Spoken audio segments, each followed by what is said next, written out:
How in the world do I invest in real estate in Canada? Stick around to find out.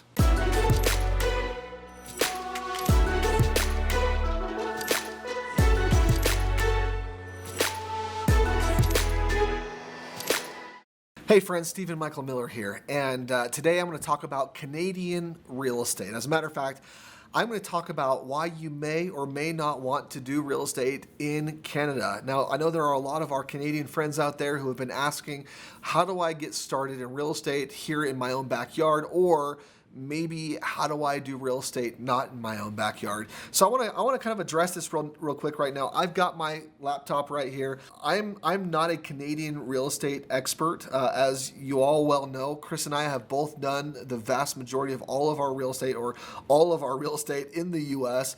And so I want to be careful here just a little bit, but I do have something that you all have access to here as well, which is a lot of great information. So I want to take you with me as I dive in and do some of the research that I would do as I'm looking to either do real estate in Canada or figure out why I may not want to.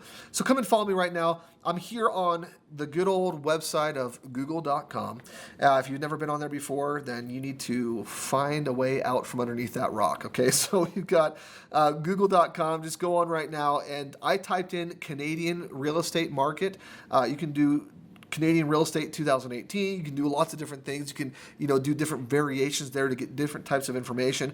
But I typed that in. As you scroll down and look, you've got a lot of different things that are coming up here. You've got something from actually just a week or so ago. Canadian real estate prices see biggest drop worldwide. So that's a big thing. It looks like the Canadian housing market has been seeing some drops as of late. Which, by the way, oftentimes when you see a massive drop, that could be a good time to get in, possibly. You see here, middle class gets priced out of housing market. That's a really big deal that's been happening for a long time. I'm going to go into some of that here. You see a lot of different articles here. You see this down here, emerging trends in Canadian real estate that you could click on. I want to pull up something that I found over here. And this is on a website, Money Sense. This is Canada's top cities to buy real estate in 2018. And as I was scrolling through this article and kind of reading through, I saw this chart that they created, and I wanted to spend the majority of the time of this video here on this chart just to help you see some of the different things that you may want to be looking at when choosing to either invest or not to invest in a specific area. And this has the top 35 cities that you could invest in, I guess, in Canada. I'm going to say right up front, please don't make fun of me for any of my pronunciations. I don't speak French, nor do I speak Canadian. No, I'm just kidding. Okay, I do speak English, and I will try to do my best here. But I want to take some of these and just pull them apart. The number one city here that they've ranked as number one, I don't know exactly what they're ranking on, but they are considering average home price in 2017, average 5-year rent increase, average income to home price ratio, and then your 5-year annual ROI, or return on investment. And as I just take a glance right now, as I'm looking at these different price points and these different data points, if I look over at the 5-year annual ROI, I'm seeing some pretty similar trends. Now, this is over 5 years. And so you can see here, you've got 4.48%, you've got 4.62%, you've got up to 13% is the highest one that I'm seeing right now. As you continue to scroll down, it goes from 8% down to 4%, back up to 7%. And these are all the different markets, of course. We've got as low as 1%, and this is an annual increase, right? And so the highest thing that I'm seeing right now is 13% in Vancouver. Let's just pull that up. Actually, let me scroll down and make sure that is the highest one. 13%, yep, that's the highest one here on this page. So I just want to pull up, if you're going to go invest in Vancouver, because this is showing the highest annual return on investment, what would that look like? Well, let me scroll down here a little bit. Let me open this up. In Vancouver, the average home price is $2.2 million. Now, I don't know if you're like me, but I'm not necessarily looking to put that much of an asset, right? $2.2 million into just one property that's only producing 13%. Now, I will say 13% is not bad, Like, it's not a bad return. It's better than any bank will ever give you. It's better than any money market account will ever offer you. It's better than you'll probably do in the stock market and a lot of other places. So it's not necessarily a bad return on investment. But one problem here that I'm seeing is there's a massive barrier to entry. For most people, they don't have $2.2 million to throw around on a property or the ability to even necessarily get a loan for $2.2 million. So I'm just looking at this and seeing the feasibility, right? If I want to get the best return, then I would have to invest in Canada, in Vancouver, according to this chart here. The other big problem here is, or I guess one good thing that I'm seeing is you've got the 5-year rent increase of 23.63%. That is a wonderful rent increase over 5 years. And it's one of the largest rent increases as well, which is why it's doing so well on the overall annual return. You see a few other rent increases here. You've got a 24%, a 23%, a couple other 23%. But it's one of the highest, right? So you've got some good things going for you. The one bad thing in Vancouver is your average income to home price ratio is really, really high. In other words, the average income in Vancouver is a little over $100,000 a year. But the average home value, it says here, the home price is $2.2 million.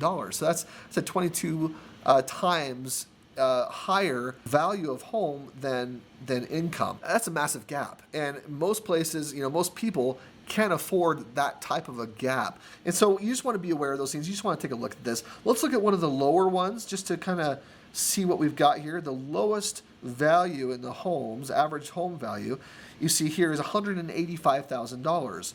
That's in Saguenay, I think, in Quebec.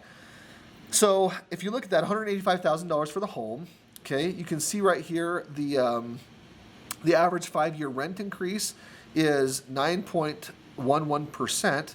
So that's not a great rent increase over 5 years. You divide that by 5, that's less than 2% a year of increase, right? It's not that great. You see here your actually ROI, you're at a negative 0.08% return on investment, right? So you're going negative every year, which is something that I wouldn't recommend. So even at the price point that may make sense for some people, you're not getting a return. You're actually going negative on that return. And you can go here and you can look at everything in between, because there's a lot of information here. But I think really the take home for all of this, as I'm looking at this information, is for me, Canada may not be the best place to invest. For you, Canada may not be the best place to invest. I will say this: if you can find a home with a 20, 30, 40, 50% equity position, it may be a really great place to invest if you can find that kind of a deal. But if you're not finding that kind of a deal, then there's a big reason that I'm seeing now why Canadians are looking to America, are looking to USA to invest their money in. The reality is we're finding homes here in America for anywhere between $100,000 to $200,000, right in that range, that produce a 10 to 15 to even 20, maybe even 25% annualized ROI. We've been doing this for the last decade, and we're continuing to do this. So it's something that you want to be aware of. And it's something that, again, is drawing people from all across the world to come to the U.S. to invest their hard-earned capital. Because in their own backyard, it can be extremely difficult. They may be priced out, but even if they can afford the properties, being able to rent those out at the proper rental rates to be able to earn a decent return on their investment is just slim to none. And I mean, as I'm looking over this, I haven't really pulled averages, but I'm looking through all these cities, the top 35 cities.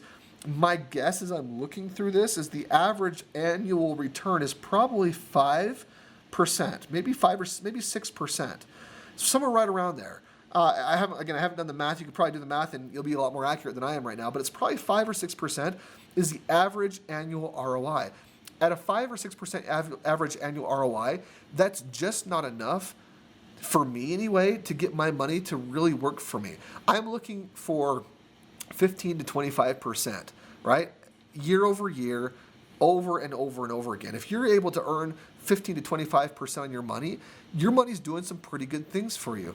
If you're able to do that and then compound that and then maximize that and have exponential growth over time, taking growth in one property and then put that into another, because you're able to find cheaper homes, you're able to find better deals, you're able to find deals that are cash flowing better for you, then all of a sudden that increases your rate of return, it increases your turnover rate, it increases your velocity of money, which is something I think that everyone in Canada as well as around the world is looking to do with their hard-earned dollars. So my recommendation for you in Canada is, if you can find a really good deal, again with 10, 20, 30%, maybe even 50% equity in the home, you may want to buy in Canada. If you're not finding those types of deals, the best thing that you could probably do would be to find an area where you can put your money to use in the very best way, and America may be a good option for you. So if you're looking for So one of the biggest things that I would say, that as you're looking to move forward in your real estate ventures, as you're looking to do more in real estate, then look at opportunities inside of your own country, but I would also say look for opportunities outside of your own country. Look for programs and individuals or people that could partner with you possibly to bring some other real estate opportunities to you. If you're interested in more of that, then stick around and we'll give you some information to find out more of what you can do. Hey friends, thanks for watching. If you've got any comments, you've got some more questions, please put them in the comments below. If you'd like to meet with one of our team and figure out how we can help you, then click in the link in the description below. We'd love to help you out in your investment journey.